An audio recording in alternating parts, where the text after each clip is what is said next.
Blazkowicz. Special knows you're coming to attack the FCC.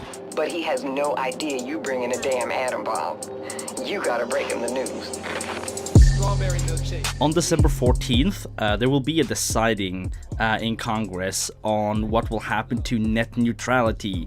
And what's gonna happen, I need to speak out about this before it's happening. So this is how the internet works right now. It's free, it's open. Well, you have to pay your monthly fucking bill or whatever, but you know, that's mandatory. There's equal competition on the internet, you know, no side is above one another, and innovation can flow and you know, flow like water. It's great. It's amazing. And like, no one is prioritized when it comes to accessibility, speed, or other competitive ways. Now, what's suggested here by the FCC is just the same that happened in 2015 as well, if you remember that.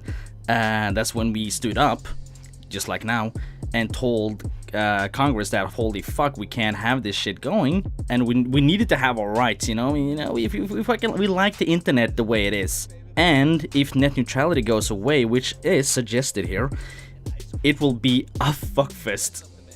So why did we do this back in 2015? Why did we like shout and why did we make all the memes and stood up to Congress about this issue? Well, let me tell you what's at stake. Now, it's like 3 a.m, so I'm super tired, but I have to do this. If net neutrality had gone away back then in 2015, as it is at stake of doing right now, we would have lost the privacy we have on the internet.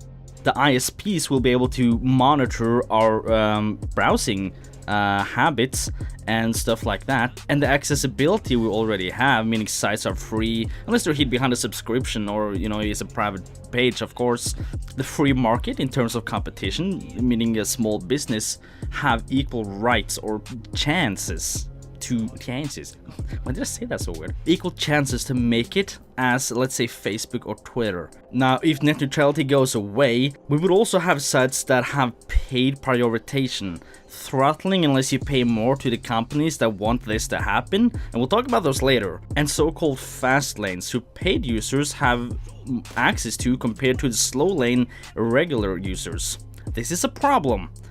If you only use the internet to browse your local newspaper while taking that morning coffee, you're gonna be fucked. If you're a gamer, you're fucked. If you like posting memes on the interwebs, make content for YouTube or Twitch, you're fucked. And if you enjoy paying your goddamn bills, which you're gonna do a lot more of if this gets through the fucking cracks, you're fucked. If you like consuming content on the internet, you are fucked. If you like talking to people on the internet, you're fucked. If you use the internet in any way for any purpose, you're fucked. Reason being, Comcast, Verizon, Time Warner Cable, AT&T, they want to make everything paid and fuck us over with low speeds and prioritized websites, even though they say they're not gonna do it. Now, this will change the internet for the worst. Sites will probably die out, probably. And who'd want to pay more for the things we're already doing, like watch Netflix, watch Spotify, Twitch, YouTube? It's all gonna be a payment barrier that'll fuck us all up in the end. Imagine seeing this on a web page, or this, or this. I mean, take a look at this. That doesn't look tasty at all. It doesn't matter what political stance you have, because we're all gonna be fucked under the boot of this piece of shit law. The link's in the description if you want to help out. You probably should. If you're watching this video, you probably enjoy the internet. Click those links, do your part, please, and speak up for your rights, because if this gets cleared, you're not gonna be able to anytime soon. Now, I'm not even living in the United States, and I'm living up here in Norway, having a good time. I mean, we have pretty good internet, but we're still gonna be fucked.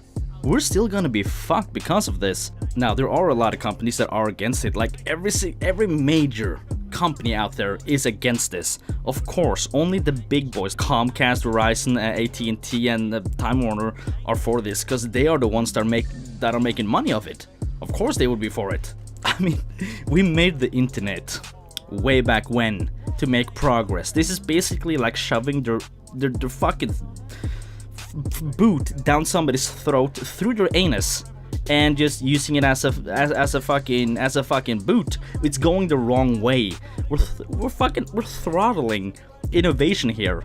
I'm talking about innovation. You think innovation will be a thing on the internet after this fucking hits the market? No. Now the companies tell you that they're not gonna do these things, like throttling, put websites behind payment walls. I mean, you know, we're not gonna do that, they're saying, but why would you want the power to not do it? Why the fuck would you have the power not... You just want the power to not do it? Of course they want the power to do it. What the fuck? That's exactly what they want. So if you like your internet the way it is, unregulated to some extent, free and open to whoever wants it, you want net neutrality. And if you use the internet, you want this. Even if you don't use it, for fuck's sake.